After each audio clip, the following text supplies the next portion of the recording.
Here we go, troops, then. We are looking at 10 surprising facts about Denmark Special Forces, the Frogman Corps and the Jaeger Corps. Be very interesting to see what they've actually got to say about this. I've watched some absolutely brilliant episodes on the Danish military, including the Frogmen and the Jaeger Corps and the Special Forces. So we've seen the reality of what it's actually like. Let's see what they've got to say about them here. Check out the original video in the description and head over to combatreadyhq.co.uk to check out the best tasting coffee on the market and check out some of our t-shirts, mugs and patches as well.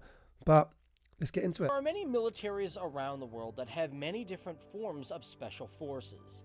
Now, these are units that are considered the elite of the elite, and for those reasons, they are used for missions that require a little extra and specific skills. And lately here on FTD Facts, we've been learning a lot about militaries in the European countries. And of course, in the past, we've learned a lot about certain units within Denmark. And with that in mind, today we are going to dive a little bit deeper into the Danish military and look at the special forces of the country. What's going on, guys and girls? Dave Walpole here, and welcome to FTD Facts, the channel where I look at people, cultures, and places from all around the world. Now, today we are going to look at the Special Forces of Denmark. Now, we're not going to look at one specific unit because in Denmark they actually have two different types. They have what is known as the Jaeger Corps and, of course, the Frogman Corps, which are both Special Forces units but specialize in different things. Now, before I get into this video here, how it works on FTD Facts, if you guys are liking this stuff and you want more Danish content or military content, be sure to hit that like button, because if we get a lot of like buttons, then we do more content around those particular themes or the countries around them. Now, let's first start looking at what is known as the Jaeger Corps. Now, for those who wonder why are they actually called Jaeger, well, first of all, I did a whole video. I'm going to put it right up here where you guys can look at the history of the Jaeger term and how we will have to go and check that out. Realistically, Jaeger is just German for hunter, and that's how the name became.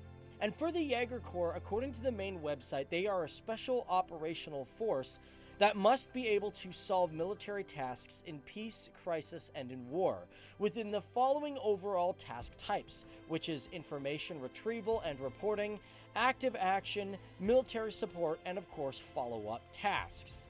And for the Jaeger Corps, they have the ability to solve the duties imposed on virtually all geographical environments. Now, becoming a Special Forces soldier in Denmark is a really tough thing to do. For both of these particular groups, you have to go through a lengthy training process.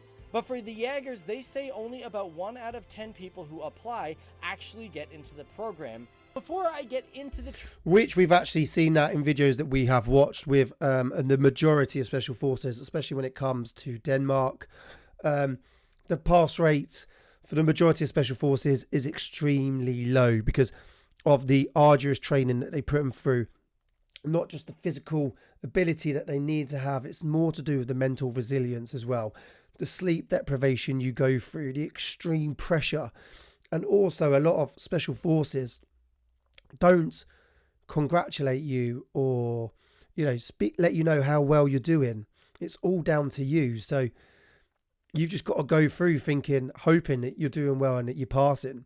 No one's going to let you know until you get to the end, and that plays on people's mind as well. But it's not just the physical ability, it's also the mental resilience, and a lot of people do struggle with that. I want to talk a little bit about history because that is very important.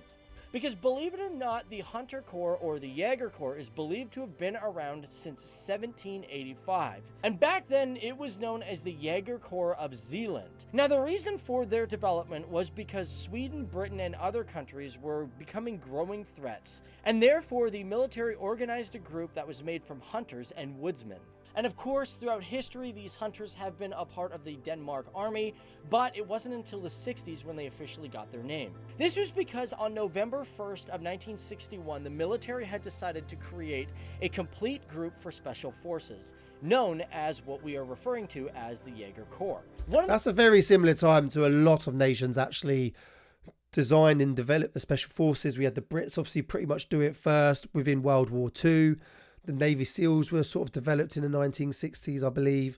There's a few Asian countries as well developed their sort of special forces around then. It was when there was obviously a big growing threat. You had the Cold War coming around. You the North and South Korea not long ago. Technology was advanced and improving. Terrorism was picking up. So there was a need for this special forces to be developed and defend the country. Major reasons for this is because the Berlin Wall had started construction in August of that year, and because of that, tensions in Europe were really, really high. And as a result of these tensions, Denmark decided that they needed a special forces group that would operate in what is known as the gray areas of the military. And of course, this all started with 2 soldiers who were the first to complete the training for the Jaeger program. And those 2 individuals were Major B.P. Larsen and First Lieutenant Jørgen Ling. And for Jørgen, he became a major influence in establishing this group. And actually, to get training in special operations, he had to be trained with the British Special Forces group known as the SAS. What an absolute lad. Can you imagine being the first to pass, the first ever Danish Special Forces operator? And I'm not surprised. They all go and train with the Brits. Delta Force is designed around special air service, by a general who went and trained and worked with the SAS. Loads of nations, because it was the first original. But can you imagine being that guy? What a hero, Ali. And from 1962 and onward, the group grew in size and its influence grew as well. However, it wasn't until 1995 that the Jaegers saw their first real form of combat. This was during Bosnia, when they were a part of the stabilization force and operated in Sarajevo, Bosnia, where they acted as an elite sniper group. And since then, the group has seen action in Kosovo, as well as many operations in Afghanistan and Iraq. As well, it should be mentioned that for their involvement during the 2002 operation, known as Task Force Kabar, the group was given the Presidential Unit Citation in 2004. And today, they say approximately there is about 200 of these Special Forces units that are serving in Denmark, in which they... Yeah, you won't know how many actually are serving there, but it won't be very many. Denmark don't exactly have the biggest military in the world as it is, nor do us Brits. And there's only, a few hundred, most probably, I don't know, of our special forces in the SAS alone. And then you've got SBS as well. I don't know the numbers, but that's just an estimate. And it'll be the same for these. It's extremely tough. You get 1 out of 10 passing and only a couple of hundred a year go and apply. It shows you how little we're getting in each year. So numbers are very low, and then they obviously need retention to maintain those guys. Are located and trained at the Aalborg Air Base, and the chief of the Jaeger Corps today is Lieutenant Colonel Kjær Jacobsen. Side note, I also found it very fascinating that since their introduction in 1961, 62-ish, there has only been about 400 soldiers trained in the Jaeger Corps. I found that really amazing. And because there are so few of these special trained forces, the first Jaeger to ever be killed in combat was in 2013 during an explosion in Afghanistan. That's mad. The first one was killed in 2013, even with the ops that they would have been doing. Of course, there have been others that lost their lives in the past, but those were during training exercises or something of that nature. Very surprised at that. Very surprised. With the ops that they could have possibly been doing in Afghanistan. Not that I know. I'm guessing they would have been doing some pretty high-risk, dangerous stuff. To only lose one in the whole time. The rest through training. Obviously, they do extreme training. There's a lot of risk to it. Very surprised at that. Very surprised. As sad as it is. But yeah, numbers are limited. These guys are rare.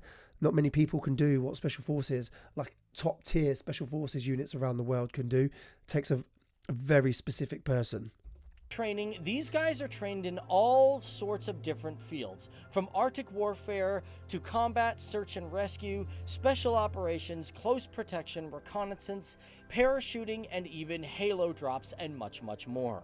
And for the weapons that this particular unit uses, they go through a variety. However, their main rifle is the Canadian C8 or the G53. Now, the C8, very popular weapon, especially within special forces units. A lot of them are changing and adapting now. And what he's talking about there, so these guys will be trained in direct action, hostage rescue, counter-terrorism, whether that's domestically and foreign, and a whole host of other stuff. Reconnaissance will definitely be a big one, going in, getting eyes on a target and gathering as much intelligence as possible. that I will talk about training, because for the Jaeger Corps, it's a very rigorous training program. Because for soldiers, they start off with 3 pre-courses, which one of them lasts 5 days and the other 2 following are 2 days each. After that, a soldier will move on and go on to an 8-week training program, which is your basic patrol. And then after that, it evolves into the selection course, which is another 8 weeks. And if you pass after that, you receive the very famous Maroon Beret. But however, there is also a parachuting course and combat swimming course, which are 2 weeks long, along with other continuing courses once you are in. Now let's jump over and let's look at the Frogman Corps. I always found these guys really interesting. And actually, a lot of you guys have requested that we talk about these guys in the past, so here we go. For the Frogman Corps, they were established in July of 1957, and for them, they work specifically under the Danish Navy. Similar to the Jaeger Corps, they get trained in a very similar model off of the British Special Forces. But also to add to that, the model for this group is not just based off of that, but they're also based off of the British Navy Special Forces groups, as well as American and Norwegian. So that's the Special Boat Service he's going on there, the SBS. Navy Special Forces groups as well. However, originally for this group, they were known simply as the Danish Navy's diving school, but however, in 1972, the Navy granted it its own group and adopted the name Frogmen, in which now it is under the submarine divisions. Also in today's world, the chief of the Frogmen group is Commander Jens Bach, and their headquarters is located in East Fjord at Maren Station in Kongsør.